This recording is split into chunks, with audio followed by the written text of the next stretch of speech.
Welcome to another Leadership Factory Hangout here for Home Business Radio Network. This is Tony Canulli, and I'm the co-host of the Leadership Factory. I have Orrin Woodward on, and we have a phenomenal guest from the West Coast of the country that we're going to be chatting with today about mentorship. Just for those of you that are not familiar with the Leadership Factory or familiar with Orrin, the Leadership Factory was formed about 6-7 months ago now. And really what it is Orrin Woodward is a leadership guru. And the reason we came up with the name Leadership Factory is because that's what he does on a regular basis. He helps take people from where they are and he helps get them to wherever they want to go. And he shows them the ways of doing that. And today we're going to be talking about mentorship. Now, Orrin is no stranger to leadership. Over 2 decades of being in community building, very, very successful. He's written several New York Times bestsellers. He's one of the best speakers that we have on our circuit in the profession. I could go on and on and on. But today was a very, very special show. I'm going to bring on Orrin because he's going to bring on our guest, and we're going to be getting into his specialty outside of leadership, which is mentorship. So with that, I want to bring on Orrin Woodward, our host for the Leadership Factory. Thank you, Tony. You know, I'm excited for today. We've got Curtis Spolar on the line, and he is a leader of leaders. He's got thousands of people showing up to events. He has built one of the best organizations within our life community.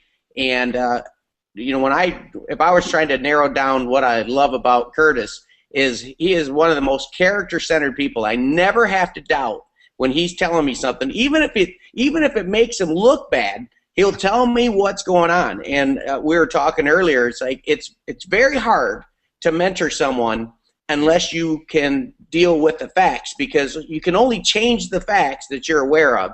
And so one of the things I've seen with Curtis and Debbie is they are growing so fast on their way to policy council and all kinds of great accolades because they are willing to do the work and confront reality and change. So Curtis, I'm really excited to have you on the show today. Well, good morning, guys, or afternoon for you. It's still morning here in Southern California, but it's a beautiful day. Well, I've got my first question for you, Curtis, is why don't you share for our audience just how you got started in this crazy profession? Oh, my.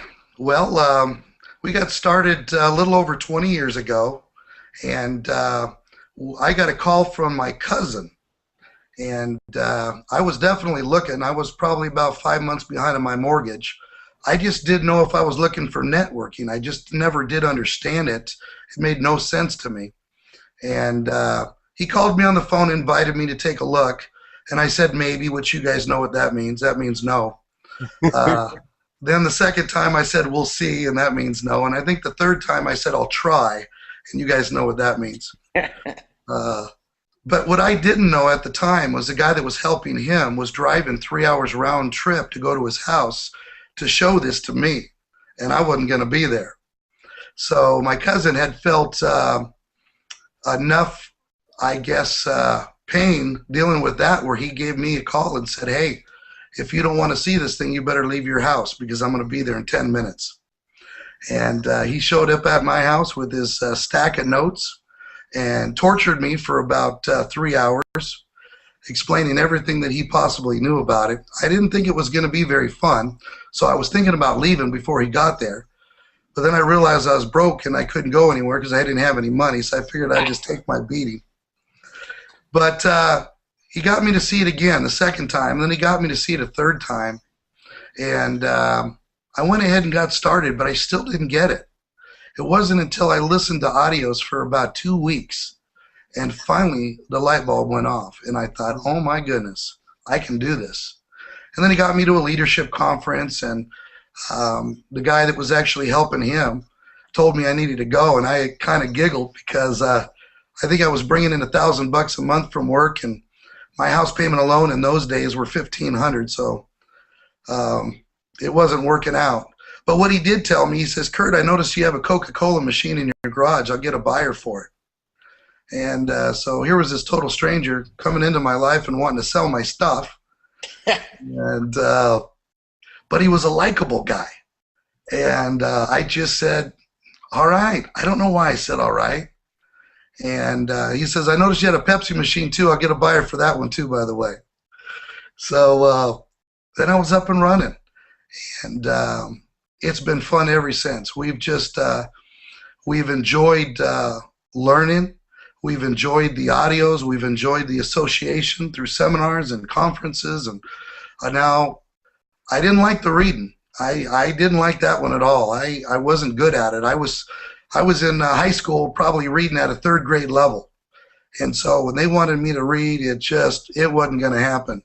So it got to the point where this guy when he would call me on the phone, he wouldn't even say hi. The first words out of his mouth were, "You reading?" And he had made his point loud and clear. And he recommended How to Win Friends and Influence People. It's because of my personality. I'm a choleric melancholy, so I have to always be right, and I have all the graphs and the charts to back it up too. And so he recommended that book, which for someone that doesn't like to read, it being so thick and small words and small margins and no pictures, that one kind of intimidated me. So they started off with a little book that you could read probably in about an hour, and it took me 3 days to read it. And that was my journey from there. And today I love to read. And mentoring with you, Orrin, obviously, when I first started mentoring with Orrin, it was reading you must like, because he's going to load you up with some books to read. So it's been a very fun journey. There's been some challenges along the way. You know, we had to lose a house at the beginning. We had to go through some challenges, but we always knew that there was hope. We always knew that there was a light at the end of the tunnel. Now, Curtis, you kind of touched on the subject that I really want to focus, because in my opinion, I think you're one of the greatest people to mentor, because I know when anything gets addressed, man, you are just going to sink your teeth into it like a bulldog and just work on it until you improve in that, whether it be reading, whether any issue. And so let's just kind of, as we open up mentorship, why don't you share from your perspective what you think and what you believe mentoring is, and why is it important? Wow. Well, first of all, it's a roadmap. It's knowledge about me. In other words, when I get with a mentor, there's a few things that are on the table. The first thing is common knowledge. Me and that mentor, we know things about me. I know things about myself, and they know those same things. That's common knowledge. But there's some other categories too. There is my private side that I keep secret to myself. And then there's my blind spots that my mentor knows about me that I don't know about myself. And then there's obviously the unknown, where neither one of us knows. And the unknown alone is going to be a tough walk for all of us. We're going to go into the future, and we're going to be tackling the unknown. So we don't need to bring any more challenges into that. So when I go to be mentored, I have to be transparent. I have to make sure that all the cards are on the table, that I'm sharing with my mentor my private side, so they can see those deep, dark secrets that might be hanging me up. And when I do that, I'm basically giving my mentor permission to share my blind spots with me. See, in mentoring, even when I started mentoring with you, Orrin, it took you a while to get to know me and trust me, and it took me a while to get to know you and trust you. But I've been able to share things with you that I haven't been able to share with anybody on the planet because of that trust. What I look for in a mentor is, one, they have to have the fruit on the tree, obviously. They have to have a mentor themselves, and I know Orrin has many mentors in a lot of areas of his life. And the third one is they have to love me. They have to care about me. And when I know that that is there, that's a safe place where I can go. And so when I'm going through life in these different categories, whether it's my finances or business or my family or even my marriage or different areas like that, I know that I could be guided. I can learn something from you, Orrin, on all these different areas. And I definitely have over the years. You know, it's interesting, Curtis, because one of the huge advantages I have in mentoring Curtis Spolar is that I'm not Curtis Spolar. Because Curtis Spolar can see what he sees about himself, but he by definition, a blind spot is blind because you're blind to it. And so since I'm not you, I can see Curtis from a different perspective. So if we have that trust, if we have that where you know that I'm not going to say something because I want to beat you up, I'm not going to say something because I feel like hurting your feelings. In other words, my objective is the same objective you have. The mentee and the mentor both have the same objective, to help the person grow and become better. And the cool thing about real mentorship is I end up learning just as much as I ever teach Curtis, because he's got so much wisdom that he's learned over the years. But the thing that a mentor brings to the table is they can look at you without the emotion wrapped into being you. Because when you're involved in something, you're struggling in an area, your brain just wants to justify so many different ways why, oh, that's not important. And so one of the things is to be able to look at that person and help point out truth in a loving way, and that's why that trust is so important, to help you break through from those barriers, those anchors that are holding you back. Now, here's a question we can get into, Tony, and you can add to this as well, but now hold on a sec, Curtis. I mean, you've got thousands of people showing up. Why would someone of your caliber, I can understand if you were new and you didn't know how to maybe rotate the 5-step pattern and you were getting started in a new business, but you've been doing this 20 years. So why would someone of your caliber still need to be mentored? Good question. Well, the one thing that I've learned over the years is the more that I learn, the more I realize I don't know. And that mentoring is a big responsibility. It's not something that we should take lightly.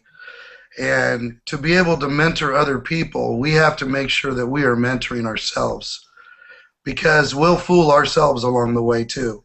We'll develop some blind spots and we'll justify them. We'll do something. But these aren't just circles in a business. These are people, and these are families. And it's not just a good idea to mentor. This should be a requirement. These are people's lives. And if you think about, it's most likely a family with children, that you'll not only affect those parents, but you'll affect those kids and those grandkids on some of the things that we maybe suggest. Duplication goes a long ways. We don't know where that ripple of water is going to end. And I think that the more that I realize, the more that I want to make sure that I'm checking my thinking along the way. And I check my thinking with my wife too as well, but I need to have somebody outside of my relationship, a mentor where I can go to that could, like Orrin said, not necessarily be emotionally attached to the decisions I might want to make. And so I think it's a big responsibility if we're dealing with people to maybe seek information and to check our thinking on a regular basis.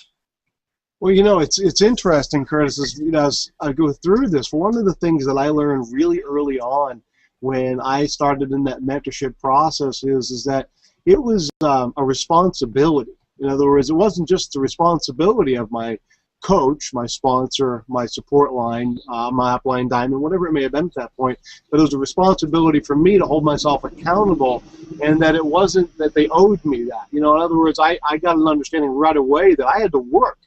And so we had this agreement that it was so funny because I can still remember it to this day. It was like, look, Tony, we're going to share things with you that you may not agree with. We're going to share things that you may not even understand. All right, but we need to know, are you hungry? We need to know, are you willing to learn and listen and open your mind and change your thought processes? Because where you are today, your life isn't working. And okay, we're going to help you make it work. You know, and once I understood that process, it was interesting because sometimes we want to mentor people that don't want to be mentored. You know, and I know we're going to be talking about that as far as how do you find the hungry student. But my question, and I learned this concept right away, it's like a chess game. You know, it's like they gave me an assignment. You know, read this book, How to Win Friends and Influence People. Go to this event. And they gave me these assignments. And if I didn't do those assignments, they backed off. If I did what they suggested, because their time is valuable, then they would give me more time. It's like a chess game. You know, you move, I move. You move, I move. I don't move, you don't move. And that was something I learned right away. Now, you've been mentored by Orrin over the years, and Orrin asked a great question there regarding today. What is it that Orrin has helped you with, not only personally, because you said it yourself, how it affects your family, the ripple effect. I mean, at the end of the day, 50% of what we do right will be duplicated, right? The 100% of what we do wrong will be duplicated. So, you know, that emulation is very important, but the impact that you have on the person's life, their family, their friends, their circle, their communities, and beyond is huge. What is Orrin? How has Orrin impacted you personally and then professionally on a mentorship level? Well, first is he's an amazing example, and I watch him in his faith and with his family. I watch how he is with his finances. You know, when I got to know Orrin, we had the ability to watch each other sail our ships on rough waters, and you get to see a person's character. His character never wavered, and so first and most important was he was an incredible example.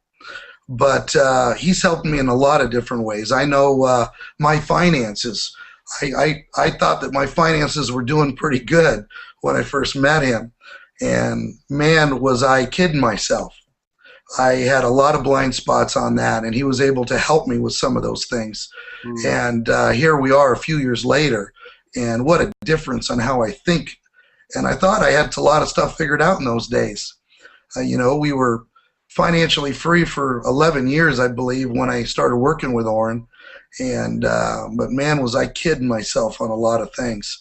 You know, my relationship with my wife, and with my kids, and with others. I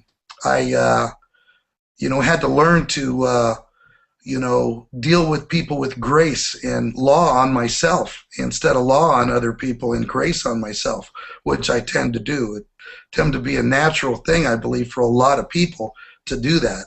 And so that was important. Business.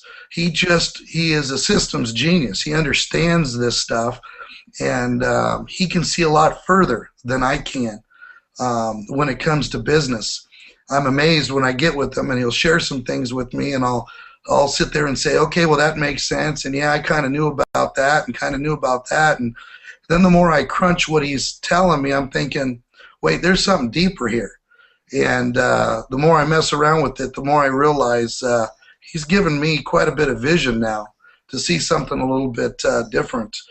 So he loves me through all the stuff I need to grow through. He loves me enough where he doesn't let me stay there. And, I heard a guy years ago tell me about how he had caught a marlin in Maui, and how it was the biggest marlin recorded that year up to that date. It was 804 pounds. And I asked him how it was, and he said it was his dream and his nightmare all at the same time. The guy missed his flight. That's how long it took to reel this fish in. And people ask me sometimes how it is to be mentored with Orrin. Well, he's got high expectations, and it's a dream. And sometimes if you're not ready, it could be a nightmare for you, because he's going to expect you to grow and change, and it's not going to be comfortable. His goal is to get that square peg in that round hole, but he does it lovingly, and he's patient.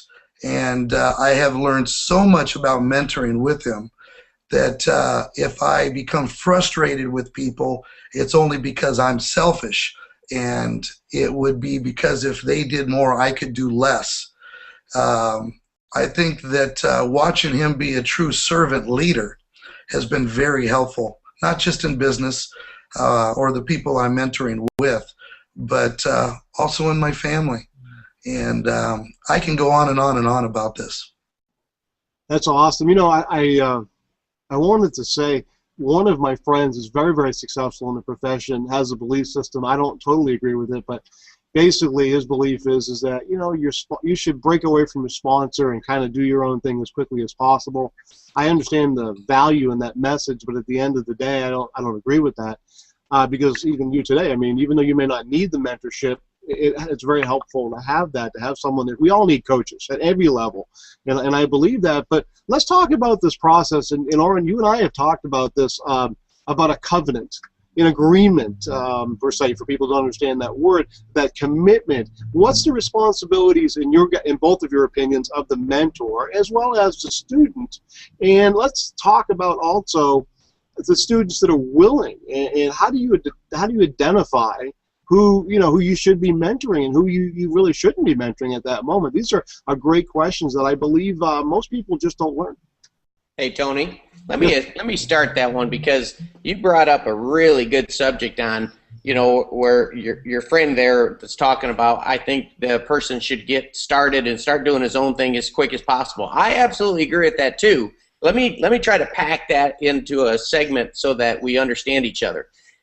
There's it goes from dependent to independent to interdependent.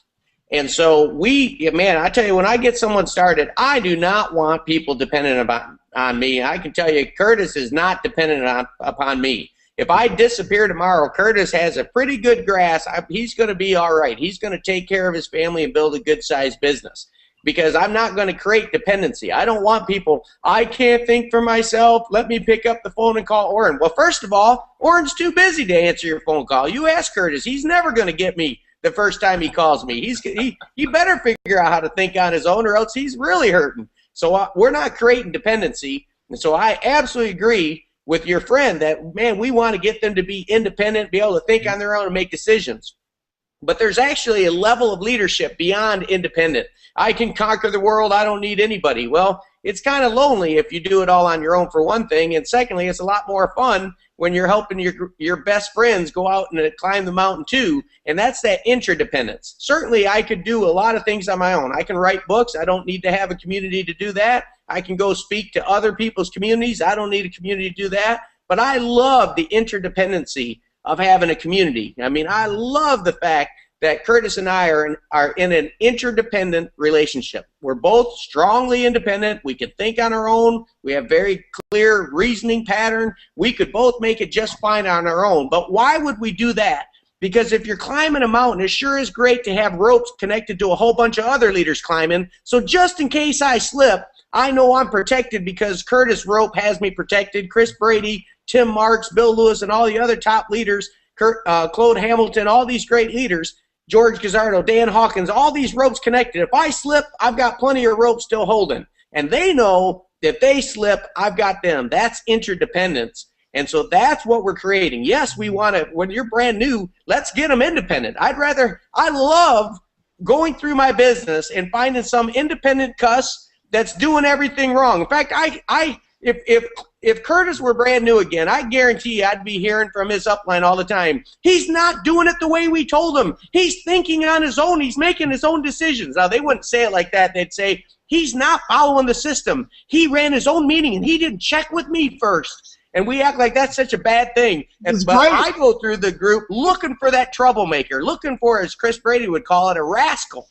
Because those rascals are people who are independent already, which tells me they're further along than the dependent person.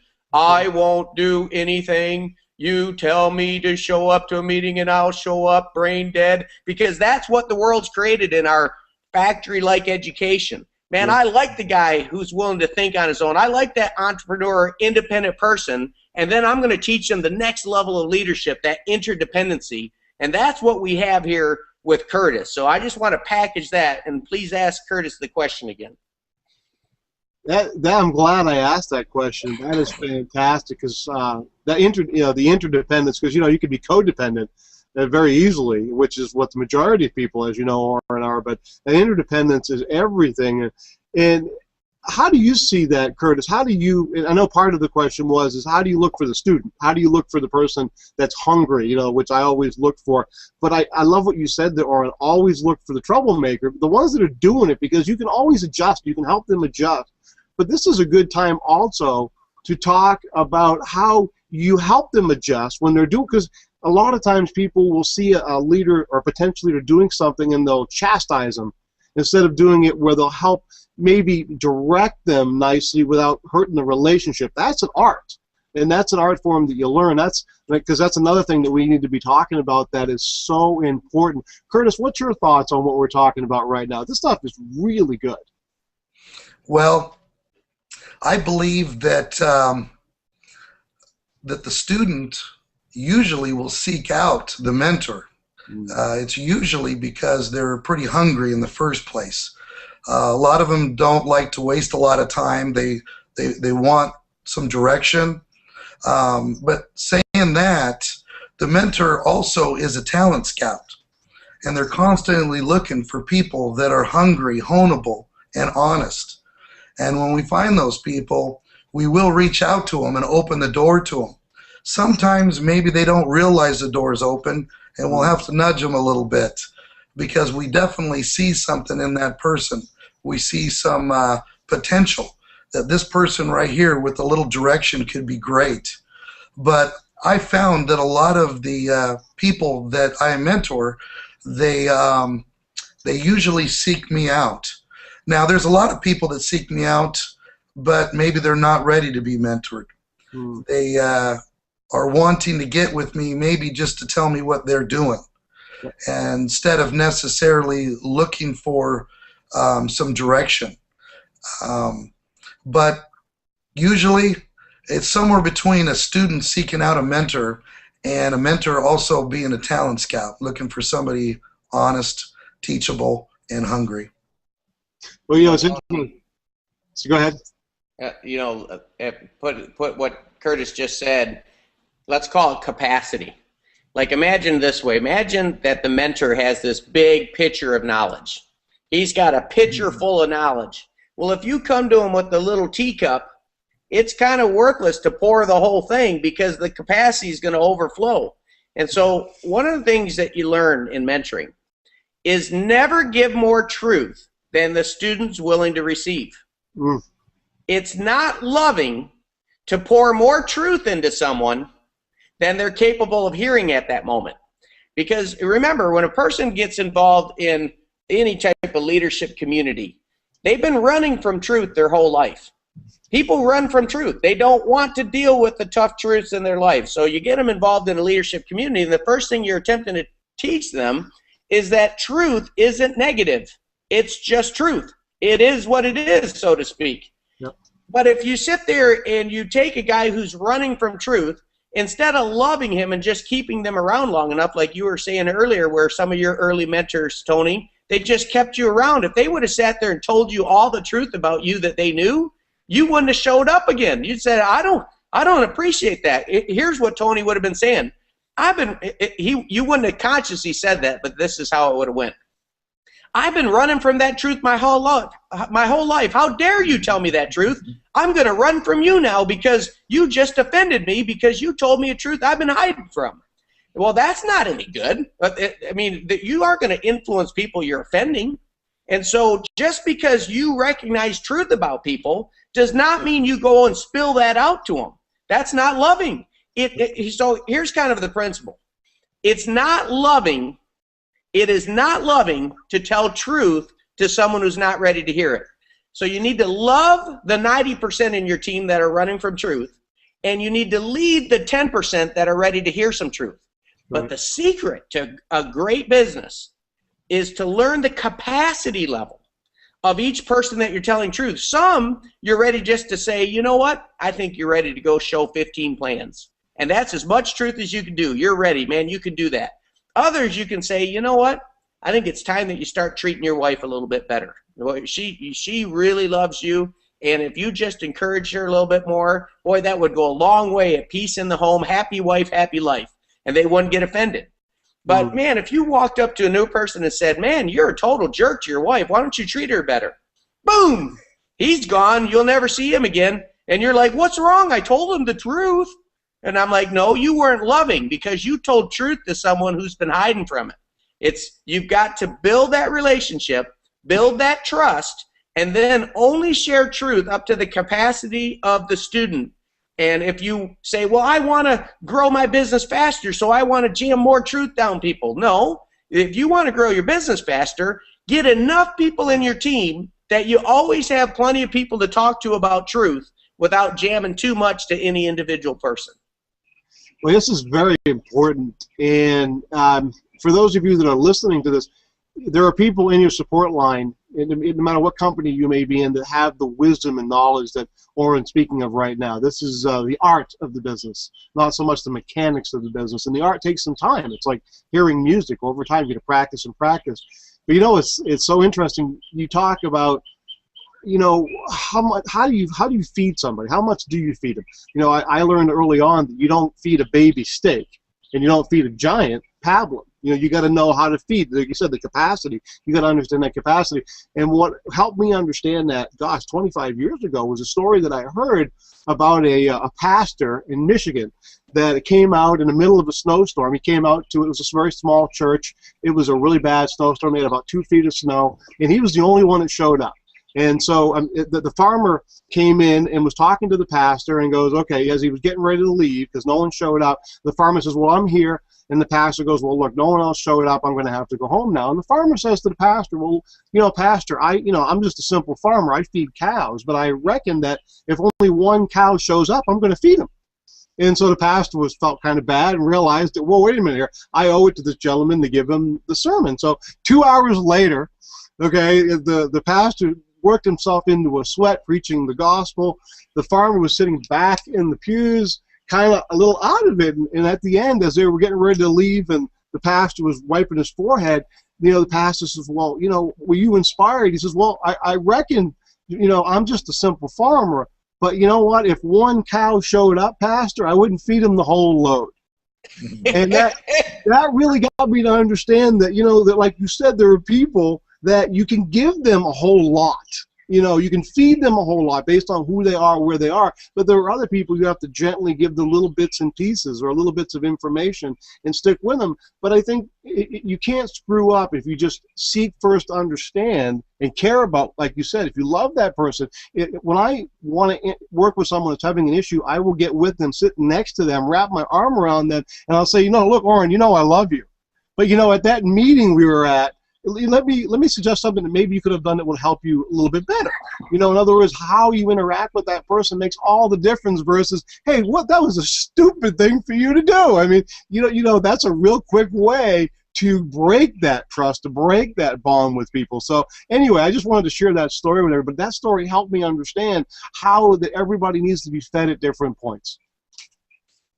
You know, that was that story of the pastor that tends to happen a lot sometimes, especially when we're first mentoring people that we don't know how much to give them. You know, another thing that I realized too in watching Orrin mentor is, one, I know he cares about me. Two, he's heavy in praise and he's built up reserves is what he's done. And I mean honest appreciation, not cheap flattery. They talk about that in Dale Carnegie's book, How to Win Friends and Influence People. But he knows the personalities, excuse me. Let me grab a drink of water. And he also knows that, and he reminds us of how that information is going to help us in serving our purpose. And so I know that he wants the best for me. Hey, Tony, let me give you an example of that for Curtis specifically. Curtis is, you know, I always compare him very close to Tim Marks as far as discerning right from wrong. He has got a fantastic moral compass. In other words, he can sit there and say, nope, that's wrong. That will hurt that person's business. So when I first met Curtis, he didn't have that filter to where if he saw something wrong, he would, boom, go tell that person, and sometimes it would damage his relationships. And so I couldn't just go volunteer that to Curtis right away, though, either, just because I didn't have the relationship. I would be violating that same principle. So it took me almost a year of building that relationship to where I could finally, I knew so much that I saw good in Curtis, and Curtis knew that I saw that good, that I could have that conversation. Curtis, I'm sure you probably remember some of these conversations we've had where I'm like, it's like Curtis's business his business changed when he figured out to start sharing only truth up to the level and just really focus more on just loving people. Because so many times we think we're going to correct people. We think we're going to correct people into being a top leader. We don't correct people into being top leaders. We inspire people into be top leaders. And the first thing, the most important thing you do to get that is be the example yourself. Be that one unit of a life well lived. And if you're doing that, you're climbing up the mountain. Then when you're giving advice, the person who's following behind says, well, they are further up the mountain. I think that advice is worth taking. If I was behind Curtis yelling about where the next step up in the mountain, I'm going to have a lot less credibility. So one of the things we should probably clarify, Curtis, is, and in mentoring, is make sure that you're leading the charge. You're leading from the front so that people can say, hey, he knows what he's talking about. That's a very important principle. And then secondly, that he's confronted these truths in his own life and made the changes in his own life before he's offering me what he's already learned.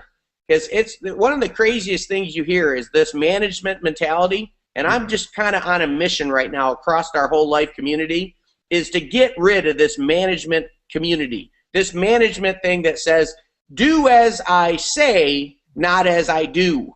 You know, it's like, let me tell you everything that I'm not doing that you should be doing. I'm like, what's that? I mean, how does that inspire somebody? So it's basically, excuse me, Curtis, would you go build the business? Because Orrin's too scared to build it. I was wondering if you would move on so I could look like I'm moving on while I'm managing your leadership. And I'm like, that's just not going to work so hot. And so the first thing is fire the manager in yourself and hire the leader. So in other words, the person you ought to be the toughest on, and Curtis, you kind of nailed this earlier. You talked about grace and law. Why is it that we throw law at everybody else, telling everybody else what they do wrong, while we give grace to ourselves?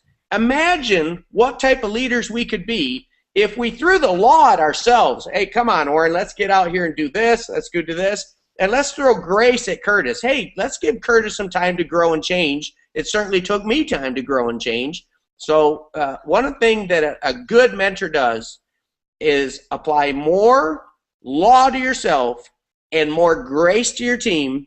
And when your team's really ready to hear something, you'll figure it out because they'll be out there. They'll be knocking your door down. Curtis, when he needs an answer, he will knock my door down. He will knock and keep on knocking until he gets that answer. Right. You know, it's funny, when I was hearing Orrin say this, it was deja vu from about a few years back when I first started getting with him. And he said one of the first things that I needed to do was to get back out there in the front rooms and start moving. And he actually wanted me to slow down on my mentoring, which he kindly reminded me that it was more managing. And but I said, all right. And I got back out there. It felt good to be running again. And it sure does help when you are sitting down with your guys. You don't feel so much like you're managing. You feel like you're truly leading. And they see that, Curtis. I mean, when you went to the front line and everybody notices that you're climbing the mountain. Everybody on your team knows that you're moving on. And so when you sit down with someone, think about how much better information. We talk about iron sharpening iron because you have now sharpened your sword. When you go to sharpen someone else's sword, your information is so much better, and the reception from the student is so much better because they know that this isn't just something that you heard on a CD. This isn't just something you read in a book. This is something that you're living day after day after day. So you built your credibility, and you're creating so much more hunger. I mean, I'm telling you, the reason I asked Curtis to do the mentoring is his mentoring is through the roof. I mean, I'm talking 5 times more effective than when I started work with him several years ago. He's increased 500% his ability to mentor because he understands that capacity issue, and he's leading from the front. So he's truly a leader. He fired the manager in himself, and now he's leading his organization. Curtis, let's talk about hungry students. And when a student appears and you know they're the right student and you've accepted the fact that you're going to mentor that person at that point, what kind of agreements do you set up today? Now, in the very beginning, I know that when you're first starting off in the profession, you don't think along those lines, but I know you do that, Orrin. I know I do that with people. I want to know, are they, am I going to donate my time to helping this person, or does somebody else deserve that time? Because there's only so much time, right? So, and sometimes, you'll mentor people in a bigger group environment, but you'll spend personal time mentoring them, especially if they're a personal sponsored person or somebody, a leader in a personally sponsored leg. What do you look for? What kind of an agreement? Kyle, like you use the word covenant, Orrin. Do you look for when you make that decision that, yeah, okay, I will mentor you, and they fit certain guidelines? What's the criteria? Well, first of all, the very first thing is that we got to get to know each other. And so if I know that this is a person that I'm going to be meeting with on a regular basis, I try not to just be all business. I want to make sure that I am working on that relationship. Orrin has been big on helping me with that with people. I don't have a problem having fun. I can have some fun too. And I think that's important to help build on that relationship. The next thing is that we need to have the speed of trust. We need to make sure that they know that I care about them, and I want the best for them, whatever their dreams are. And you're right, we only have so much time. And I don't want to waste that time, because I can put it in another area working with people that maybe align better with my purpose and where I'm headed in life. And so if someone says, pick me, I'm the guy, but they say it but are not doing it, then we need to kind of confront that as soon as possible.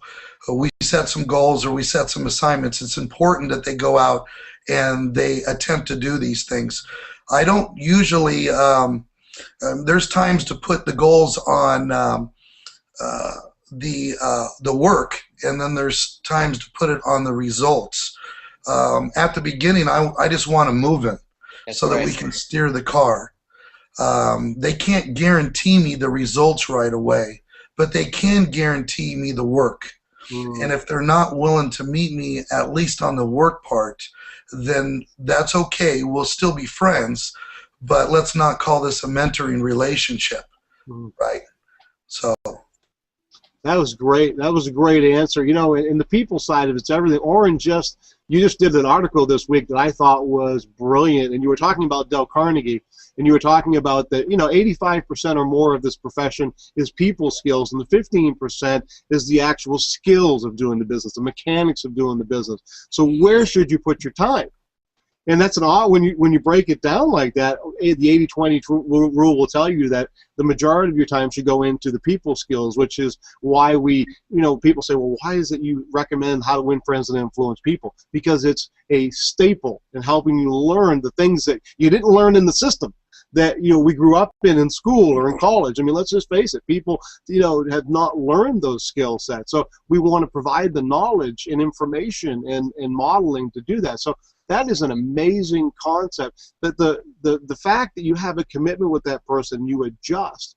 And how I look at it, and you were talking about the building versus management, and the management mode is a curse that people get. I say it's a curse because it's extreme in the profession that people get into. But I liken it to a personal trainer. If let's say I wanted to have a six-pack abs, not the six-pack of beer, but the six-pack of abs, and I wanted to have my body fat at 10%. If I came to Orrin, let's say Orrin was a professional trainer and a teacher, and I show up and I say, well, I want this, and Orrin says, well, you need to do this, this, and this. If I don't go to the gym, how can he help me?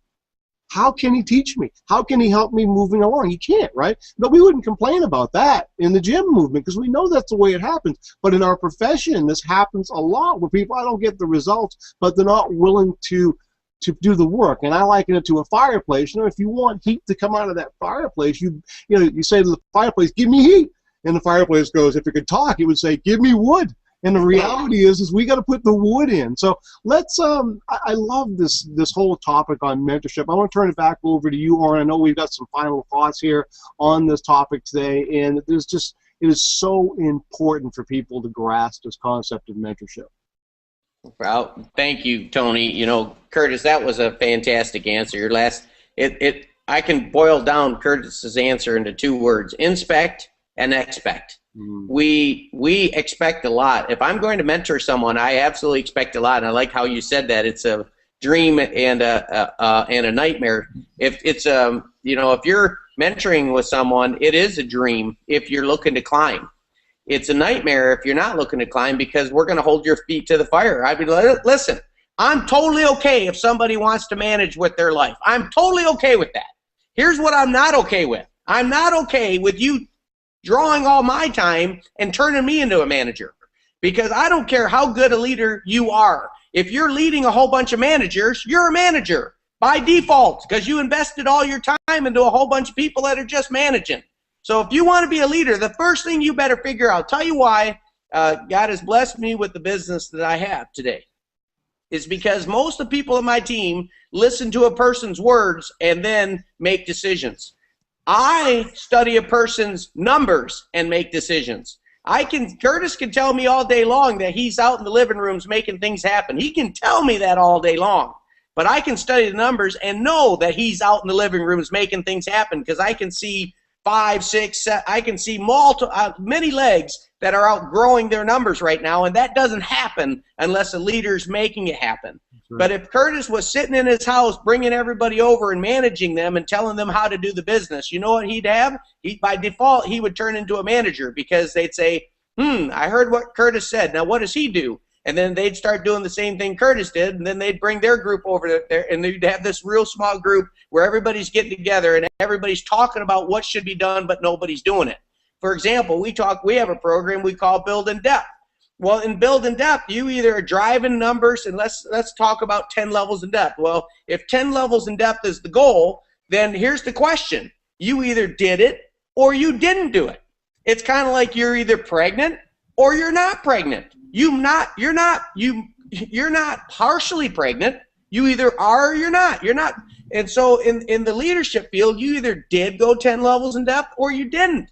And so if you draw out 10 circles and say, well, can you tell me the names of the 10 last people in your organization? Well, if you don't know their names, then I'm pretty confident you weren't the one building the depth, because you don't even know the names. But even if you know the names, you might just be a good computer studier. You went to your computer and studied and memorized the names. Ooh, what a great manager you've proven to be. But I'm not looking for managers. I want to know, how did those 10 circles get there? Who's the leader that went into those houses, house to house to house? So Build in Depth's a pretty simple concept. Open one door, and it leads to the next door, which then leads to the next door. So here's depth. Open the door, open the door, open the door, open the door, open the door. That's depth. You know what most people do? Knock on a door. Hello, I was wondering, would you go knock on another door for me?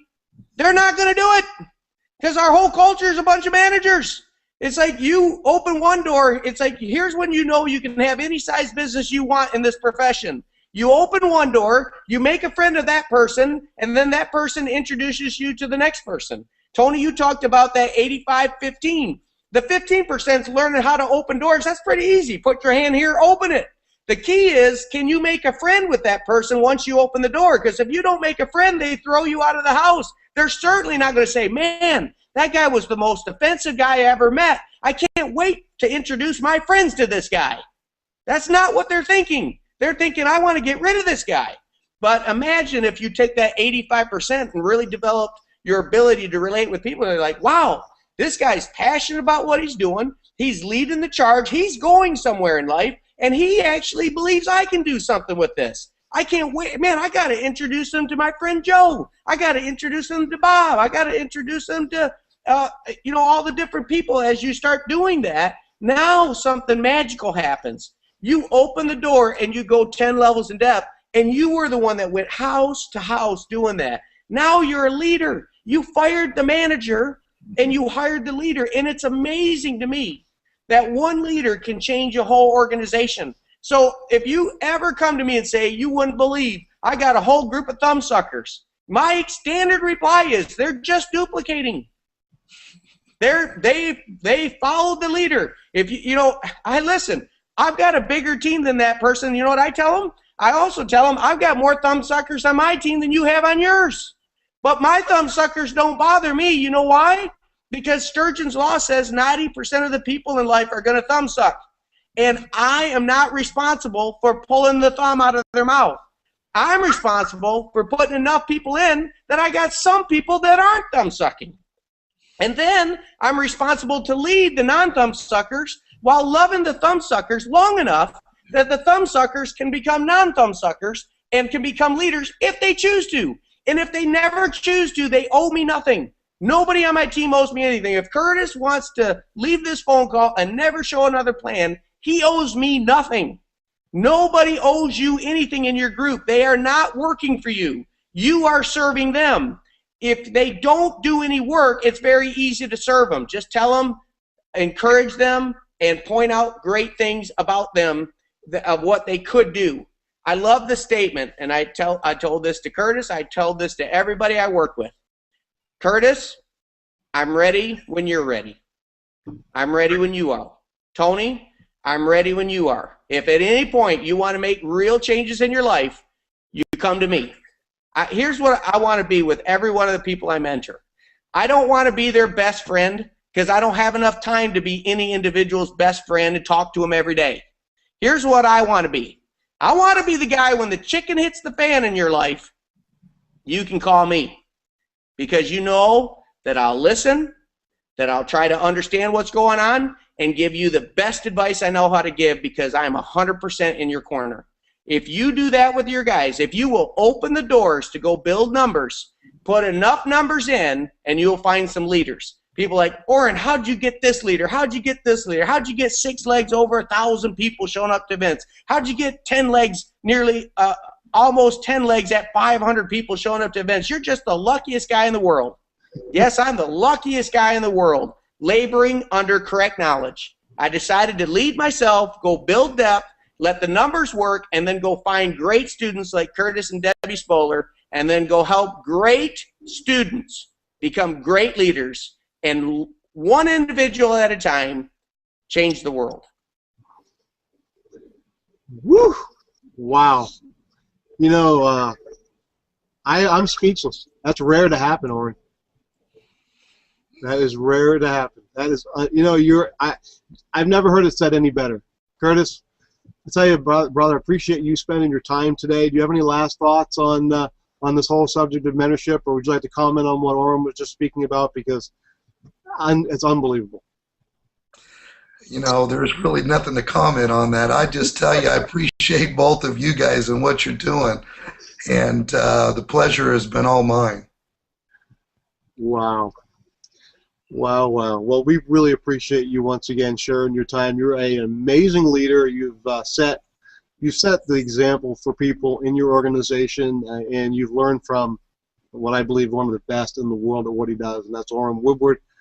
And Orrin, thank you so much for sharing this time today with everybody. You are, well, you're just amazing. I have no words for you. I respect you, appreciate everything that you do for the profession, appreciate everything that you do for everybody that you work, and you work harder for other people than you do for yourself, and you're an amazing servant leader.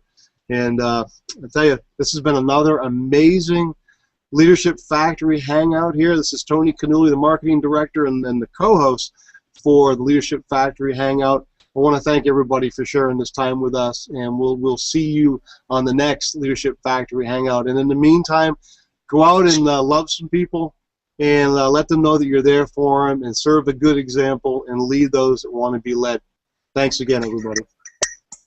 Bye, guys.